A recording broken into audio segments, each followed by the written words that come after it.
Bismillahirrahmanirrahim. Assalamualaikum warahmatullahi wabarakatuh. Waalaikumsalam. Allahumma sholli ala sayyidina Muhammad wa ala ali sayyidina Muhammad. Alhamdulillah kita berjumpa lagi di pagi hari ini, pagi yang begitu cerah. Hadir juga di sini ada Ustaz Hasan Zazali, ada Habib Abdullah. Alhamdulillah membuat kita menjadi semangat. Kita jumpa lagi dalam acara Ummul Quran. Kemarin kita ambil tema kenapa umat Islam mundur tapi umat non-Islam maju. Nah ini sekarang ke subtemanya, sebab-sebab kemunduran umat Islam sebagaimana yang diterangkan di dalam hadis. Ya, kita akan dengarkan nanti uraian dari Ustaz Husain atas, dan sebagai pengantar nanti ada Ustaz Alfan. Assalamualaikum Ustaz Husain, Ustaz Alfan. Baik, kita mulai acara ini dengan membaca Al-Fatihah. A'udzu billahi minasy syaithanir rajim. Bismillahirrahmanirrahim. Alhamdulillahi rabbil alamin. Ar-Rahmanir Rahim. Maliki yaumiddin. Iyyaka na'budu wa iyyaka nasta'in. Ihdinas siratal mustaqim.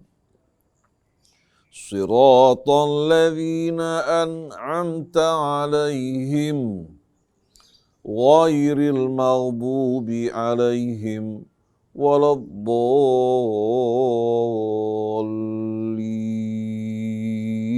Alhamdulillah kita sudah membaca Al-Fatihah. Mohon Allah mudahkan kita dalam menangkap penjelasan-penjelasan yang disampaikan oleh Ustaz Husain. Dan acara ini juga disiarkan ke Radio Latansa Sukabumi, Radio Sela FM di Batam, Radio Habibullah di Banyuwangi, Radio Almas di Magelang, Radio Rasil Mercy di Yogyakarta, Radio Madinah di Pontianak, dan Radio Rasal di Palembang, juga Radio Komunitas di Bondowoso.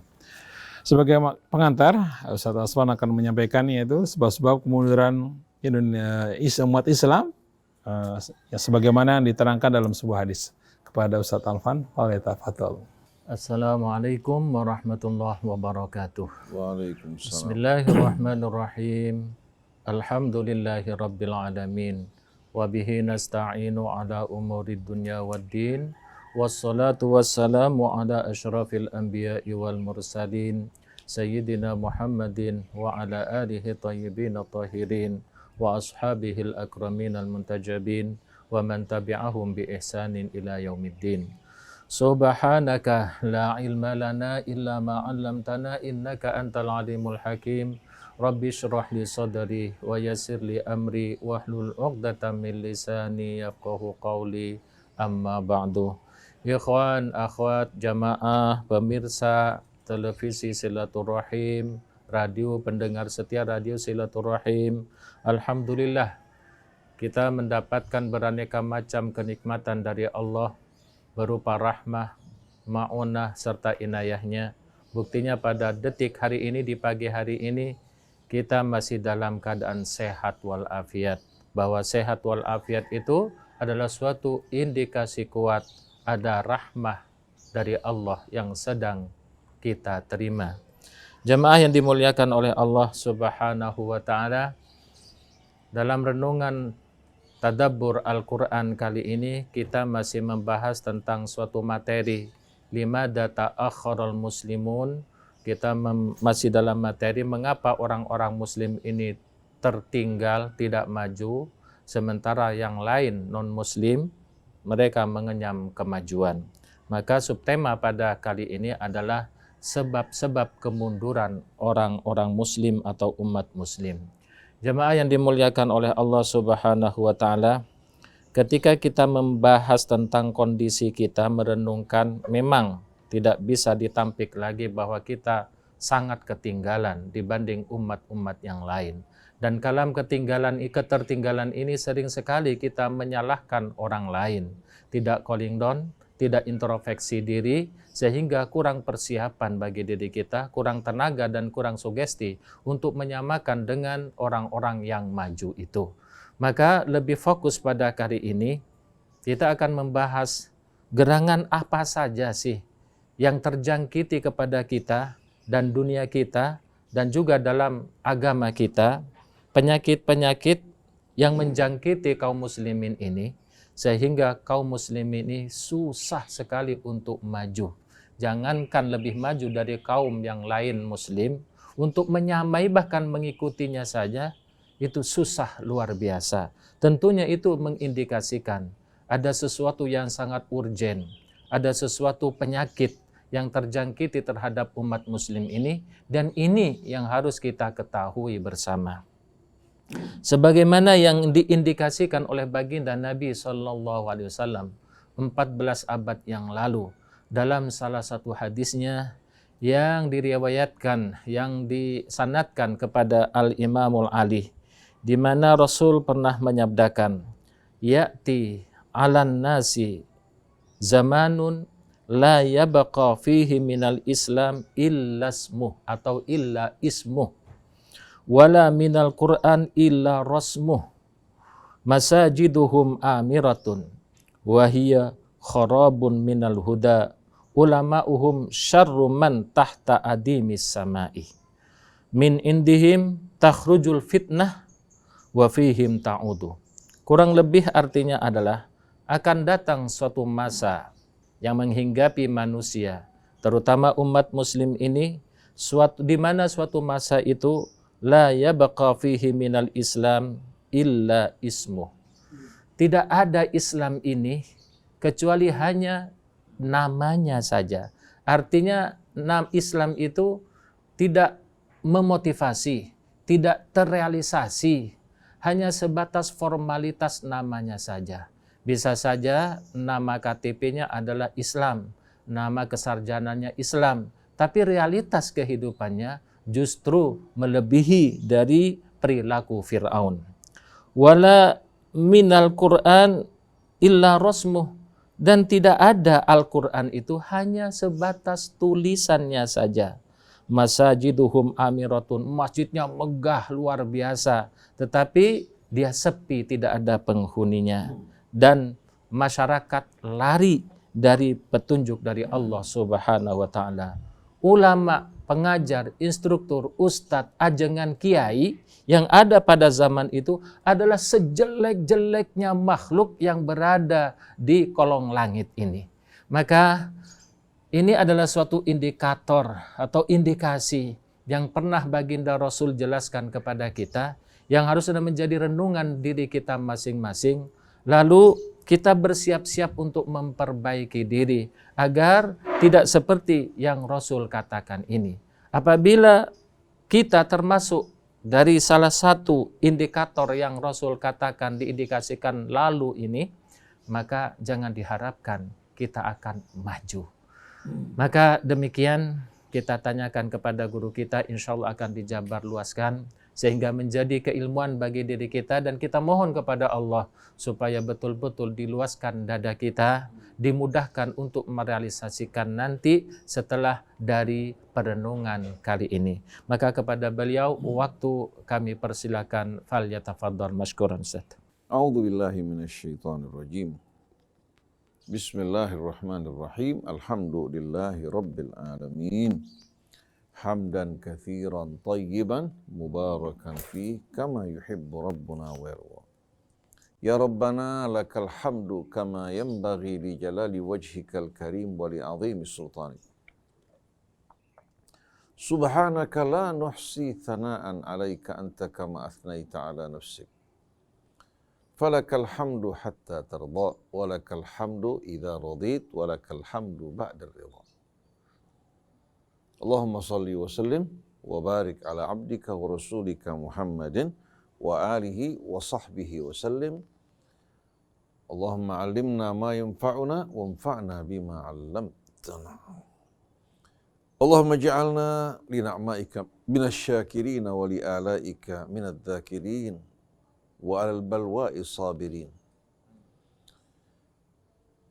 Wa bil haqqi bihabli kitabika mu'tasimin wa ala hadi nabiyika Muhammadin sallallahu alaihi wa alihi wasallam sairin.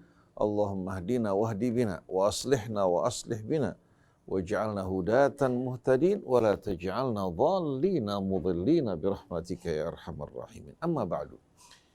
Ikhwan akhwat yang dirahmati Allah. Pendengar, pemirsa radio TV Silaturahim yang dirahmati Allah, Ustadz Alvan Sunardi yang menemani kita bersama Ustadz Muhammad Krisna. Begitu pula Neza beserta semua kru yang menemani kita di pagi hari ini, Sayyid Abdullah Al-Haddad, tamu kita, begitu pula Ustadz Abdul Hasan Asy-Syadzili. Seluruh ikhwan, akhwat yang berjuang bersama kita melalui media dakwah ini untuk mengumandangkan seruan kembali kepada Allah, berpegang pada talinya, mengikuti sunnah nabinya, dan meninggalkan penyembahan-penyembahan terhadap taghut yang menggelincirkan dan menyimpangkan umat manusia dari kebenaran. Ikhwan akhwat yang dirahmati Allah, tadi telah kita dengar sebuah hadis yang diriwayatkan melalui jalur Amirul Mukminin Ali bin Abi Thalib alaihi salatu wassalam, dan juga terdapat riwayat-riwayat melalui jalur yang lain. Ditinjau dari sisi sanad, terdapat kelemahan. Tapi kalau ditinjau dari sisi matan, makna yang terkandung dalam hadis ini ternyata sesuai dengan kenyataan.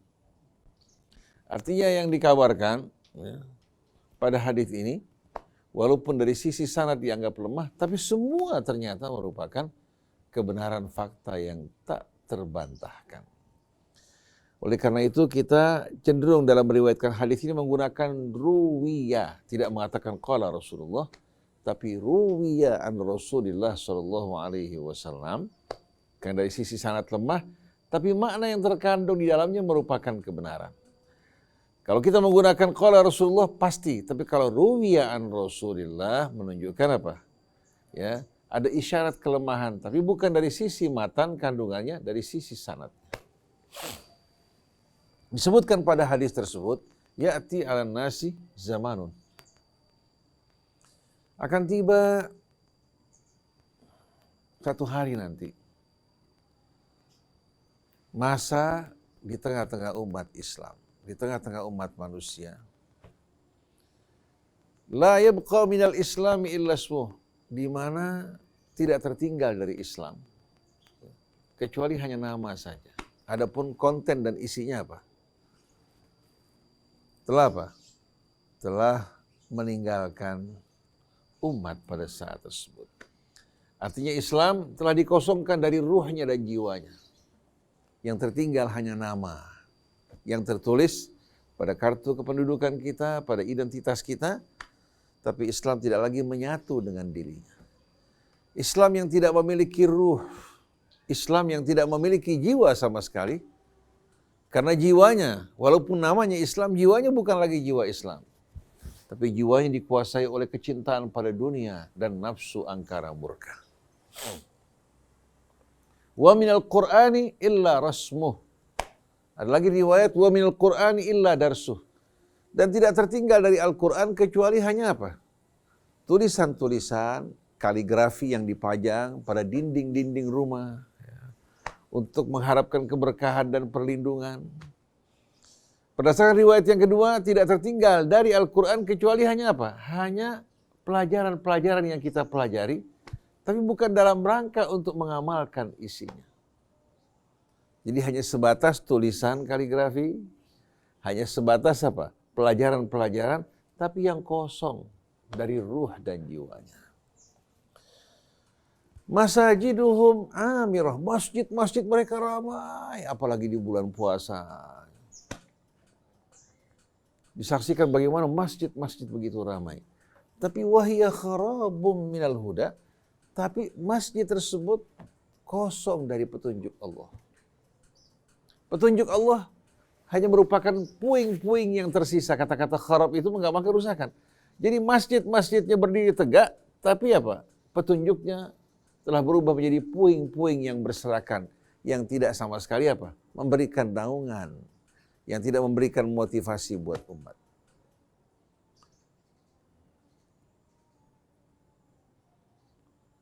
Dalam riwayat yang lain, ajsamuhum mutafarriqah.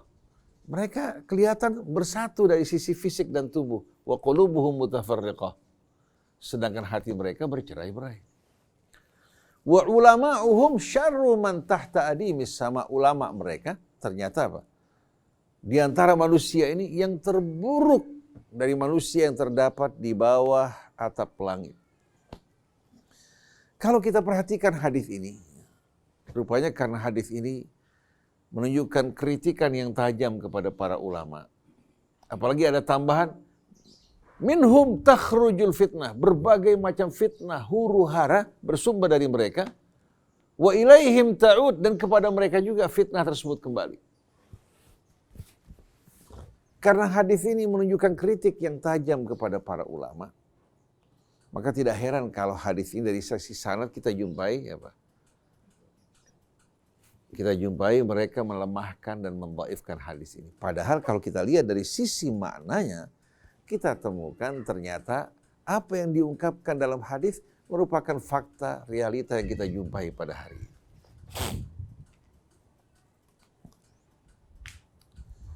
Hadis ini menyebutkan sebab-sebab kelemahan kemunduran umat Islam. Itu pada saat Islam hanya tinggal nama, Al-Quran hanya merupakan tulisan-tulisan kaligrafi, pelajaran yang kosong.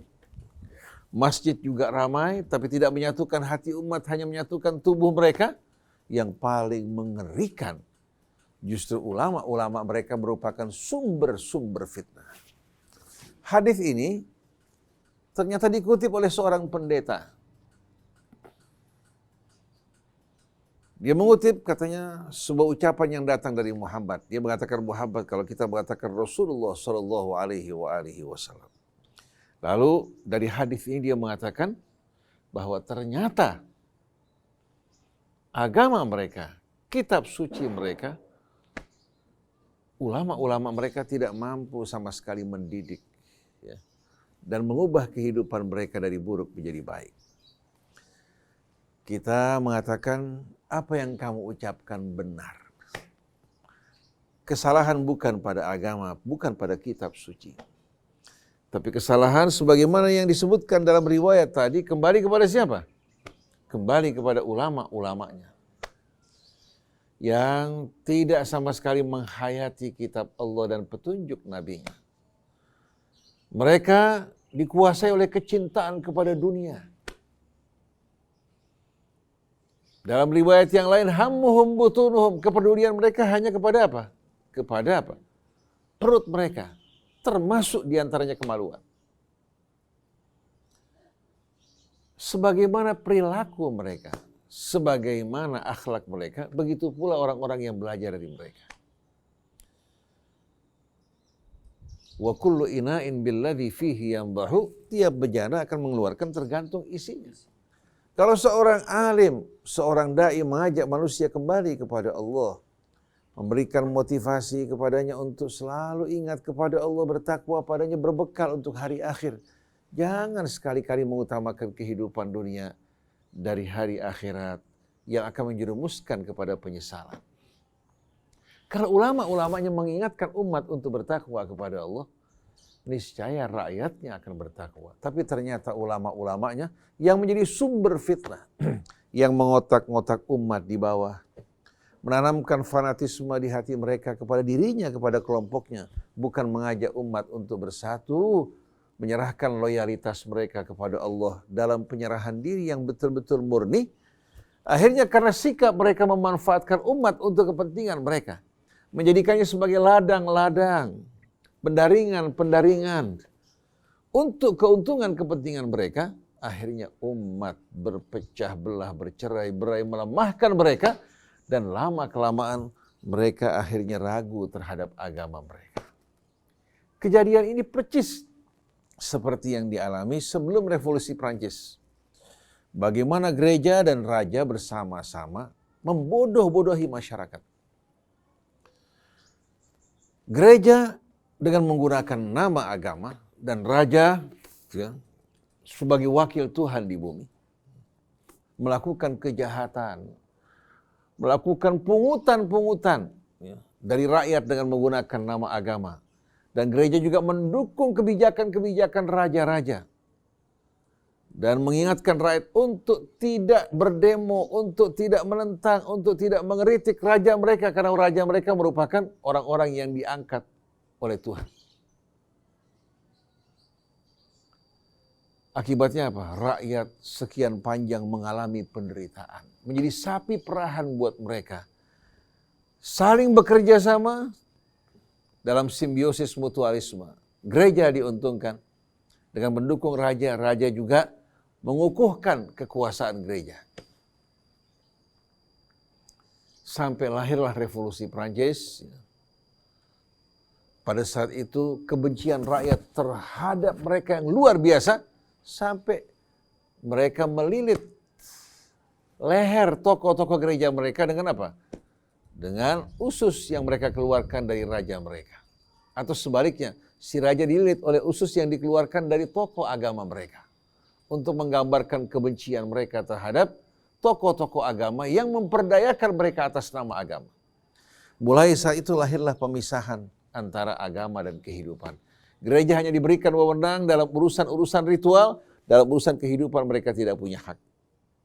Hingga Mussolini ya, pada peperangan dunia kedua, bagaimana ya, dia menghentikan peran dari paus pada saat itu dan dibatasi betul-betul gerak-geriknya. Tidak boleh terlibat dalam urusan kenegaraan dan politik. Kenapa? Karena mereka merasakan bahwasannya tokoh-tokoh agama selama ini betul-betul membodoh-bodohi masyarakat. Dan apa yang terjadi pada umat Nasrani terjadi juga pada umat Yahudi.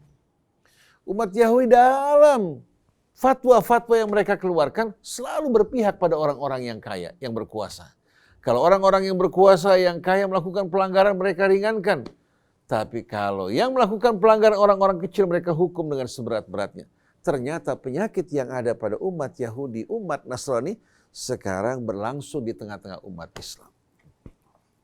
Di mana ulama-ulama bukan lagi menyampaikan risalah Allah sebagaimana peran Nabi kita, tapi memanfaatkan kitab Allah, ayat-ayatnya, hadis-hadis Nabinya untuk kepentingan mereka. Untuk keuntungan dunia mereka. Yang terlintas dalam benak mereka hanya apa? Memuaskan nafsu mereka. Yang menjadi korban rakyat dan umat yang membutuhkan hidayah, ternyata yang mengawal, yang menjaga, melindungi mereka, serigala-serigala yang siap untuk memangsa mereka. Maka mengenaslah nasib kambing-kambing yang dilindungi, dijaga oleh serigala. Setiap kali lapar, dia akan memangsa kambing-kambing yang berada dalam perlindungannya. Nah ini yang kita alami wal'iyadzubillah. Kerjasama antara ulama, antara kiai dengan penguasa. Kemudian yang tahu kebenaran juga berdiam. Ternyata apa yang dialami umat Nasrani, umat Yahudi terjadi pada umat Islam. Nah kira-kira dalam Al-Quran ada tidak isyarat ke arah tersebut? Kalau kita membuka surat Taubah ayat 34. Ayat 34. Allah Subhanahu wa taala berfirman, "Ya ayyuhalladzina amanu." Wahai orang-orang yang beriman. Seruan Allah di sini untuk memberikan peringatan kepada orang yang beriman untuk tidak mengikuti jejak-jejak orang sebelum mereka. Ya ayyuhalladzina amanu, wahai orang-orang yang beriman. Inna katsiran minal ahbari war-ruhban la ya'kuluna amwalan nasi bil batili wa yasudduna an sabilillah. Sesungguhnya kebanyakan dari rabi-rabi Yahudi, war-ruhban dan pendeta-pendeta Nasrani, mereka memakan harta manusia dengan cara yang batil. Wa yasudduna an sabilillah, dan mereka juga memalingkan manusia dari jalan Allah. Mereka berpaling dari jalan Allah, mereka juga menyelewengkan, menyimpangkan manusia dari jalan Allah.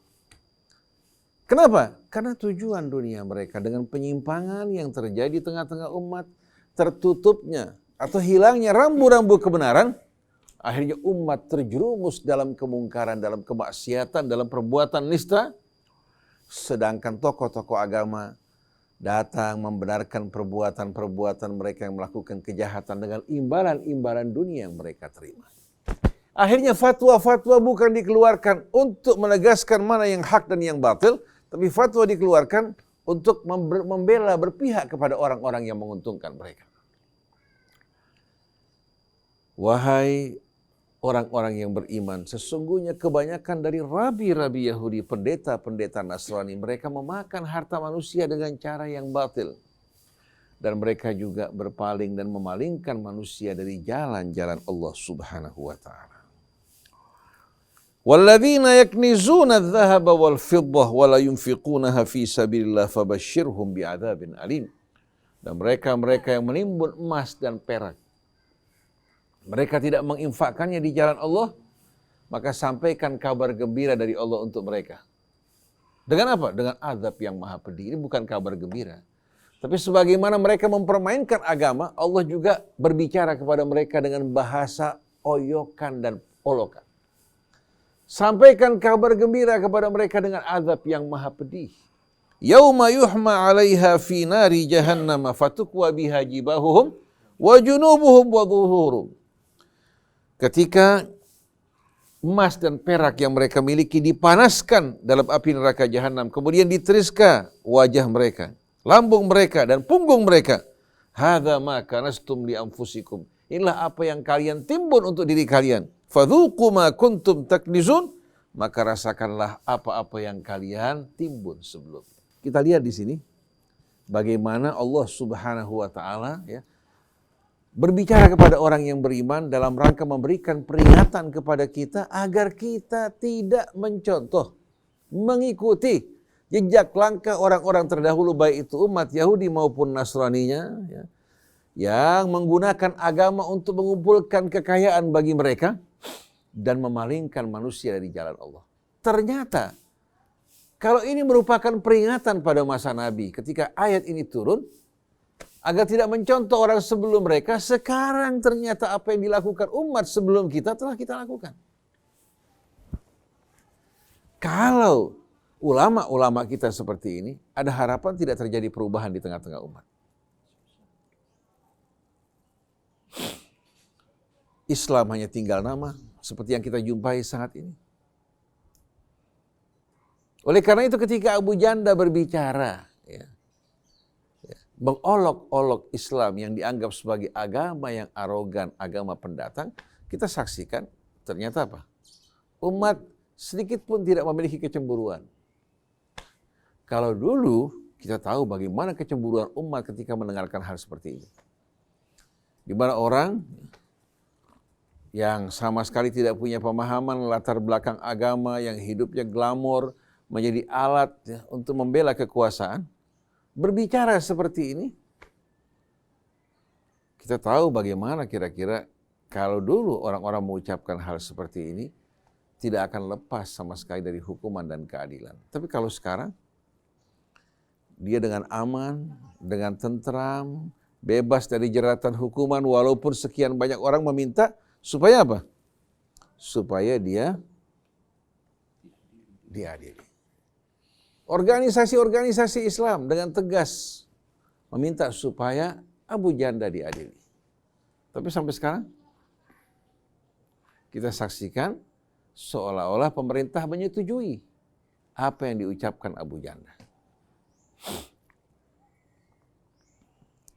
Kenapa sampai orang semacam ini berani mengolok-olok dan melecehkan Islam? Berawal dari kita, umat Islam yang memandang remeh agama kita. Tinggal nama, begitu pula Al-Quran, yang tertinggal hanyalah tulisan-tulisan kaligrafi dan pelajaran-pelajaran kosong yang tidak berjiwa. Dalam riwayat yang lain, dalam satu hadis yang cukup ma'ruf dan populer, Nabi kita Muhammad SAW menceritakan pada kita apa yang akan terjadi di masa yang akan datang. Dengan sendiri Nabi bukan orang yang meramal, yang gaib, menceritakan apa yang akan datang, dalam bentuk ramalan, tapi ini pemberitahuan dari Allah dan Nabi ungkapkan dalam apa? Dalam bahasanya, bukan dalam Al-Quran. Di mana beliau mengatakan, yushiku an tada'a alaikumul umam, kama tada'atil akalatu ila qas'atiha. Qalu amin qillatin nahnu yawma idhin ya Rasulullah.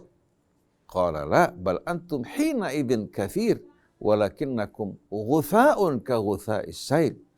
Wa yushikullahu an yanzi'a min qulubi a'da'ikumul mahabata minkum wa yadha'a fi qulubikumul wahan. Qalu famal wahanu ya Rasulullah? Qala hubbud dunya wa karahiyatul maut. Yushiku. Yushiku dikenal dalam bahasa Arab bahagian dari af'al al-muqarabah. Yang artinya apa? Menunjukkan sudah dekat waktunya, tidak lama lagi. Antada'a alaikumul umam. Bangsa-bangsa akan saling mengundang untuk datang berkerumun kepada kalian. Jadi yang mengundang bukan kita, tapi bangsa-bangsa dari berbagai macam penjuru akan saling mengundang untuk datang ke tempat kita tanpa diundang. Kama tada'atil akalatu ila qas'atiha. Sebagaimana apa? Sebagaimana berkerumunnya al-akalah jamak daripada akil, orang yang makan.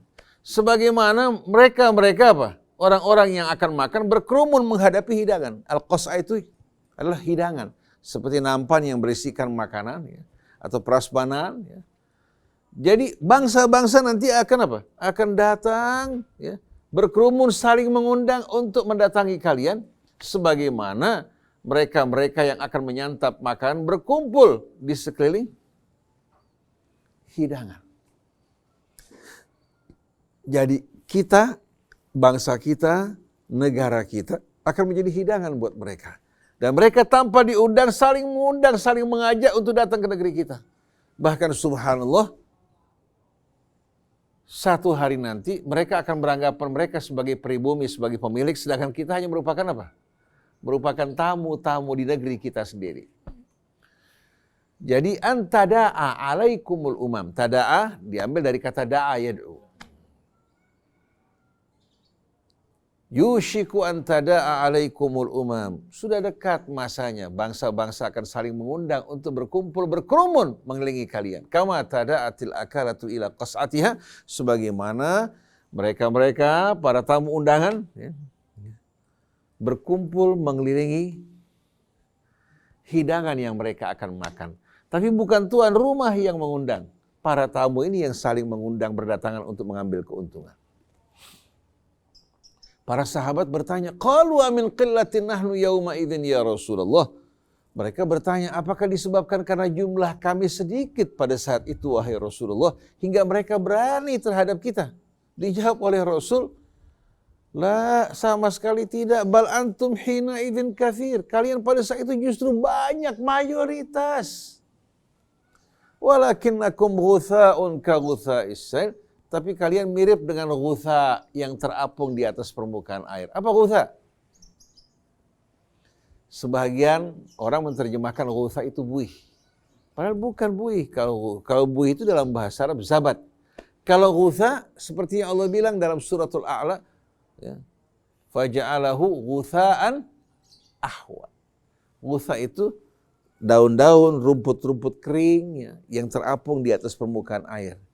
Kalau dia masih merupakan pohon, dia bertahan di tempatnya. Seperti pohon bambu katakan. Ya, mengakar di tanah. Air liwat dia mengakar tetap. Tapi begitu tercabut, maka dia akan terapung di atas permukaan air. Tidak memiliki daya ikut kemana arus membawa dirinya. Ini kondisi umat pada saat tersebut. Walaupun kalian majority, kalian mayoritas, tapi keadaan kalian mirip dengan daun-daun, rumput-rumput, kayu-kayu yang terapung di permukaan air. Yang terbawa oleh sail, air bah. Artinya kita tidak mampu berhadapan dengan arus, tapi terbawa oleh arus kemana pergi. Ada yang mengajak kita ke timur, ada yang mengajak kita ke barat, padahal seharusnya orang yang beriman la syarqiyah wala gharbiyah. Mereka tegak di atas keimanan, sedangkan harapan dan pegangan mereka adalah Allah. Tapi semua ini telah hilang. Kita berubah bagaikan daun-daun kering, rumput-rumput kering yang terapung di atas permukaan air yang terbawa oleh air bah. Setelah itu Rasulullah SAW mengatakan apa? Wa yushikullah an yanzi'a min qulubi a'da'ikumul mahabata minkum.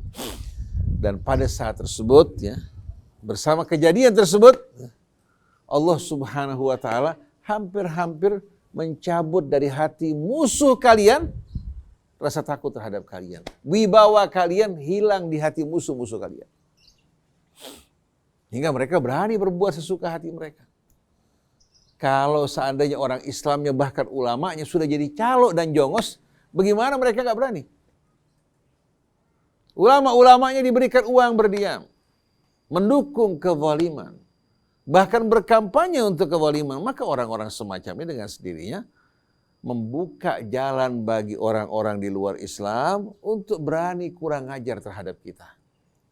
Kalau seorang anak bersikap kurang ajar terhadap ibunya, terhadap ayahnya, maka jangan diharapkan istrinya akan hormat pada apa? Pada mertuanya.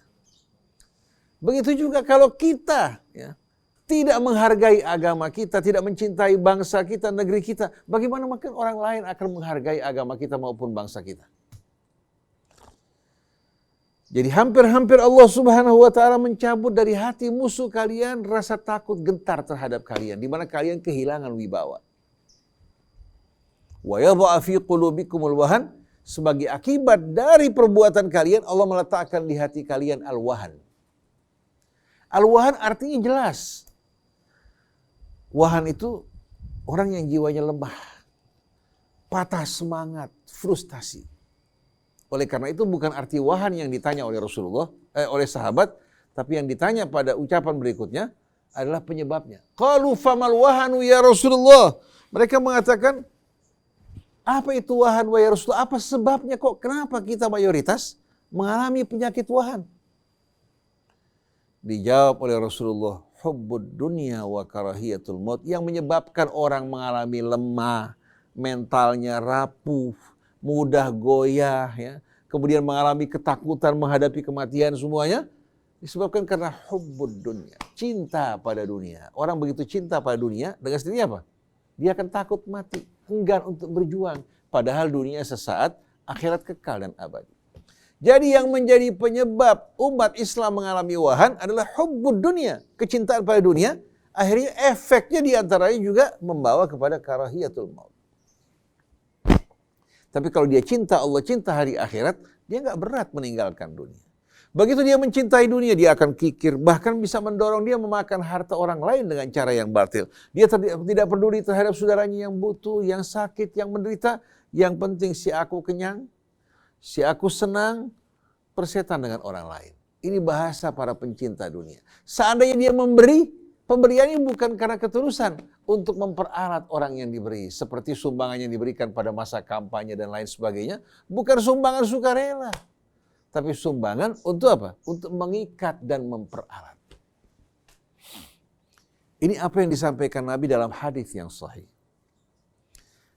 Yang menjelaskan saat-saat umat Islam mengalami kelemahan, penyebab utamanya adalah hubbud dunya wa karahiyatul maut, yang menyebabkan kita kehilangan martabat, kehormatan, harga diri seperti yang kita jumpai saat ini. Nah, Al-Quran pernah mengisyaratkan hal ini dalam suratul A'raf. Dalam suratul A'raf, ayatnya, watlu alaihim naba'alladzi atainahu ayatina fansalakha minha fa'atba'ahu syaitan fakana minal ghawi. Dimulai dari ayat 175 suratul A'raf. Watlu alaihim, bacakan kepada mereka wahai Rasulullah, naba'alladzi atainahu ayatina, berita cerita orang yang kami berikan kepadanya ayat-ayat kami. Allah tidak sebutkan nama karena perilaku ini bukan hanya di satu masa. Perilaku ini hampir setiap masa, di setiap daerah ada orang seperti ini. Apalagi sekarang betapa banyaknya mereka. Bacakan kepada mereka cerita, berita, kisah mengenai orang yang kami berikan ayat kami. Kami berikan dia petunjuk, memahami ayat-ayat Allah. Fansalakha minha. Ternyata apa? Ternyata dia berlepas diri daripadanya. Walaupun ayat tetap dibaca, tapi ternyata dia tidak terikat dengan ayat Allah. Dia melepas dirinya dari petunjuk Allah yang Allah turunkan pada ayat-ayatnya. Dalam bahasa Arab kata insalakha yansalihu diambil dari kata salakha. Salakha itu menguliti.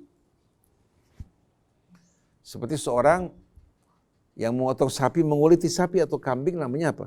Salah. Nah, insalakha terlepas.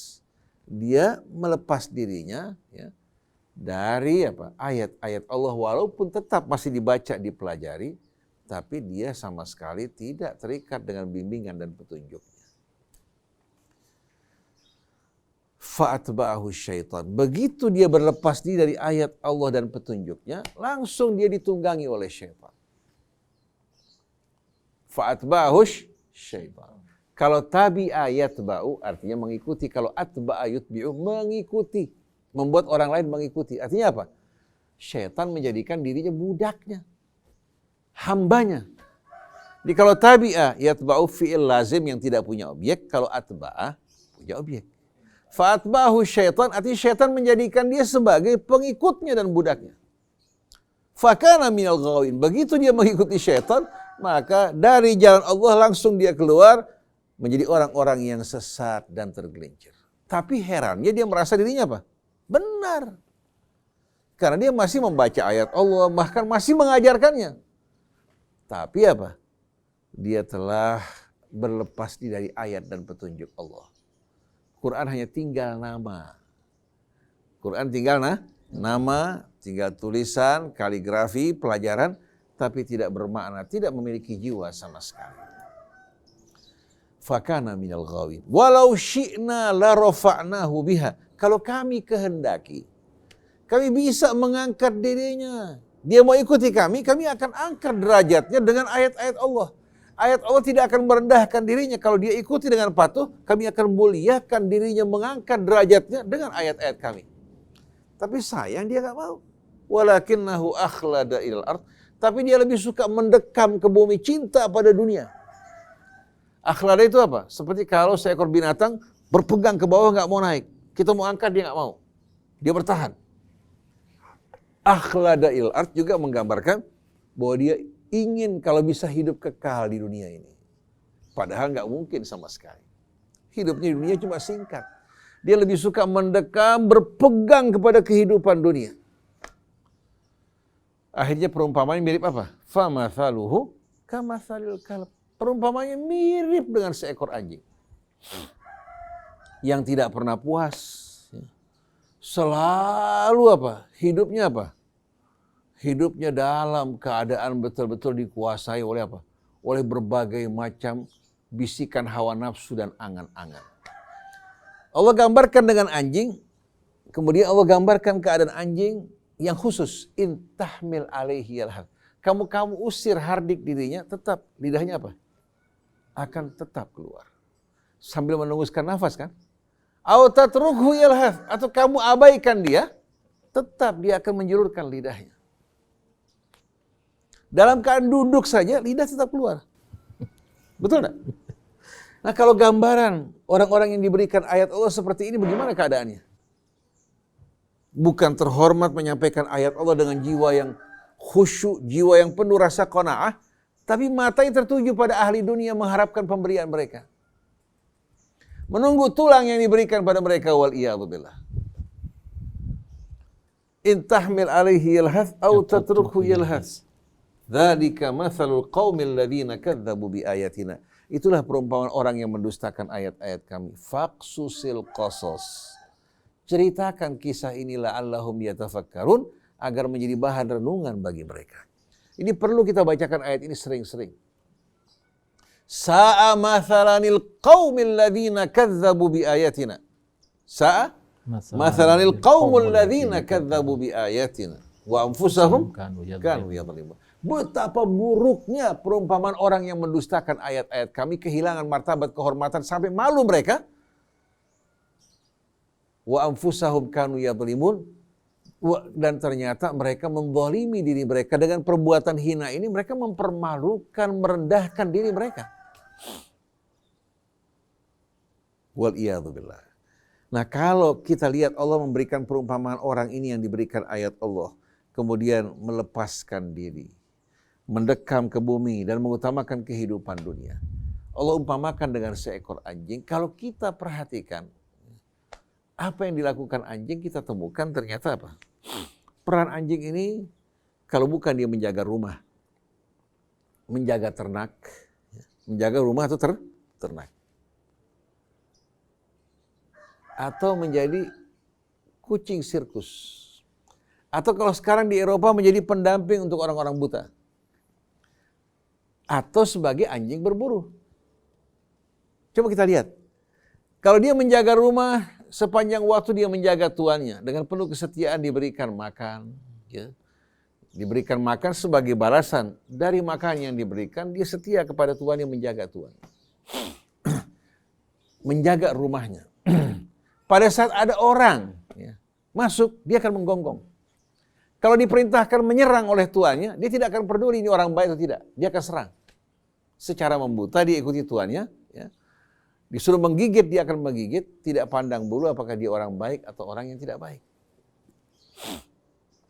Atau dia menjaga hewan ternak dengan imbalan makanan yang diberikan untuknya. Yang diberikan bukan daging, tulang. Tulang. Begitu juga. Anjing yang berburu. Pada saat dia berburu, menangkap seekor binatang, si anjing tersebut membawa buruannya ke hadapan tuannya. Bukan dia makan, dibawa ke hadapan tuannya. Tuannya potong beberapa kerat untuk anjing tersebut. Atau tulang-tulangnya diberikan, sedangkan yang paling banyak mendapatkan siapa? Tuannya. Atau menjadi anjing sirkus, diberikan pakaian yang enak, yang rapi, yang indah. Lompat sana, lompat sini, melintasi api. Si tuan mendapatkan keuntungan yang banyak, yang capek siapa? Anjing. Nah, kalau orang jauh dari Allah, mengutamakan kehidupan dunia, nasibnya seperti anjing ini.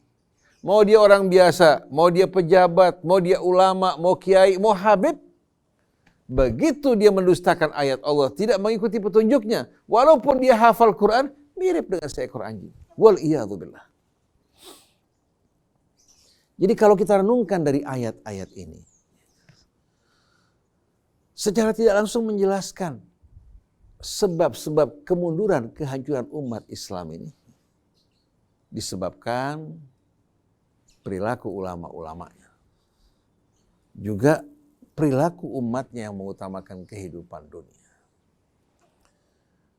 Kalau seandainya umatnya juga cerdas, umatnya tidak membeo, tapi melihat yang mungkar, kesalahan dari para ulamanya, mereka juga mengkritisi, kalau tidak disambut, dengarkan, ditinggalkan ulama-ulama niscaya akan terjadi perbaikan. Tapi herannya, awam masyarakat juga mencintai hal-hal seperti ini. Jadi terdapat kerjasama di antara ulamanya, di antara orang-orang yang tahu dan awam di bawah. Oleh karena itu kita jumpai di tengah-tengah masyarakat seperti ini, ceramah-ceramah yang isinya humor, guyon, dagelan, fitnah, saling serang menyerang, yang paling digemari, paling disukai. Tapi kalau ceramah mengajak kepada perbaikan, kembali kepada Allah, bersatu dalam agama Allah, mereka akan menolak. Mereka akan mengatakan, kita berbeda akidah kita. Tidak sama akidah kita. Yang lain lagi dengan humor dan dagelannya, rakyat mengatakan, ini baru ceramah yang enak, gak ekstrim dan lain sebagainya. Akhirnya agama hilang di tengah-tengah apa? Permainan orang-orang bodoh, begitu pula di tengah-tengah penyimpangan kaum ekstremis yang memahami agama itu hanya sebagai apa? Sebagai ancaman, sebagai apa? Peringatan, raka, tapi nggak ada kabar gembiranya, nggak ada kecintaan, nggak ada rahmat sama sekali dan kelembutannya. Nah, kondisi keadaan saat ini sebetulnya tidak berbeda dengan masa-masa jahiliyah. Cuma bedanya dulu orang-orang kafir, ya, yang menolak agama Allah, kalau sekarang orang-orang yang telah Islam merasa asing terhadap agama Allah. Maka Nabi mengatakan dalam sebuah hadis yang cukup terkenal, Ja'al Islamu ghariban wa sayaudu ghariban kama bada. Islam ketika datang pertama kali asing dan aneh. Aneh, asing bagi orang-orang musyrik yang menyembah berhala. Wa sayaudu ghariban kama bada, dan dia akan kembali asing dan terasing sebagaimana kedatangan pertama kali. Cuma yang kedua ini asing, mengherankan di tengah-tengah para pemeluknya. Mereka kalau melihat ayat-ayat Allah, melihat kebenaran yang datang dari Allah, mereka mengatakan, ini sih ekstrim berlebihan. Tapi kalau yang mereka dengar hal-hal yang menyenangkan mereka, yang membela mereka, berpihak kepada tradisi, budaya, dan hawa nafsu, mereka mengatakan, ini baru Islam yang modern. Ini baru Islam yang benar dan baik. Oleh karena itu jangan harap bahwa kita akan pernah mengalami perubahan dan kebangkitan kalau kita tidak mengikuti bimbingan petunjuk agama Allah seutuhnya dengan penuh kemurniannya. Yang kita akan terima dari Allah hanya laknat dan kutukan. Bencana demi bencana akan datang kepada kita. Pertentangan, perselisihan akan terus berkecamuk karena kita bukan mengutamakan Allah. Oleh karena itu salah satu sebab kegagalan dan hilangnya wibawa kita adalah pertentangan. Lahirnya pertentangan karena ulama bukan mengajak kepada Allah, tapi mengajak kepada diri mereka dan kelompok mereka. Allah berfirman, wala tanaza'u. Janganlah kalian apa? Berpecah belah, bertentang. Tanaza' ya tanaza'u, saling tarik menarik. Yang ini narik ini kepada kelompoknya, yang ini menarik kepada kelompoknya. Itu namanya tanazu. Tapi kalau Islam, kita mengajak yang berbeda untuk kembali bersatu dalam agama Allah. Jadi jangan kalian tarik menarik, bertentangan, berselisihan, fatafshalu akan membuat kalian gagal, wa tadhhaba rihukum, wibawa kalian akan hilang. Terjadi nggak sekarang, Alfan? Sekarang merupakan fakta, realita yang sedang berlangsung di negeri kita. Oleh karena itu jangan salahkan agama Allah. Jangan katakan bahwa agama Allah tidak arif atau arogan. Karena bertentangan dengan hawa nafsu kalian. Kalau orang-orang Islam yang tidak mengikuti petunjuk Allah bersifat arogan, tidak arif, itu dapat diterima. Oleh karena itu pelajaran buat kita. Ketika seorang pendeta Nasrani melalui hadis yang tadi dibacakan, mereka membongkar aurat kita semua. Ternyata apa? Orang di luar Islam sudah tahu aurat kita, cuma kita tidak tahu diri kita telanjang. Kita tidak sadar bahwa diri kita ini penuh dengan aib dan aurat, sedangkan orang di luar Islam tahu aurat dan aib kita. Kalau kita ingin kembali mulia, martabat kita, kehormatan kita, kesatuan kita kembali pada Allah. Allah tidak akan sama sekali menghinakan kita semua. Tapi begitu kita meninggalkan Allah, tunggu tanggal mainnya. Subhanakallahumma wa bihamdik. Astaghfiruka wa atubu. Asyhadu an la ilaha illa anta astaghfiruka wa atubu ilaik. Wal afu minkum. Wassalamualaikum warahmatullahi wabarakatuh. Waalaikumsalam warahmatullahi wabarakatuh. Alhamdulillah. Terima kasih Ustaz Hussein, Ustaz Alfan. Demikian tadi Iwan dan Ahwat, uraian tentang ulumul Quran kali ini ya. Dan kita akan jumpa lagi pada minggu depan. Saya Muhammad Krishna, kemudian juga Fahri, Anis Mualim, dan Yusuf Subangkit. Mohon pamit. Wabillahi taufiq wal hidayah. Wassalamualaikum warahmatullahi wabarakatuh. Waalaikumsalam.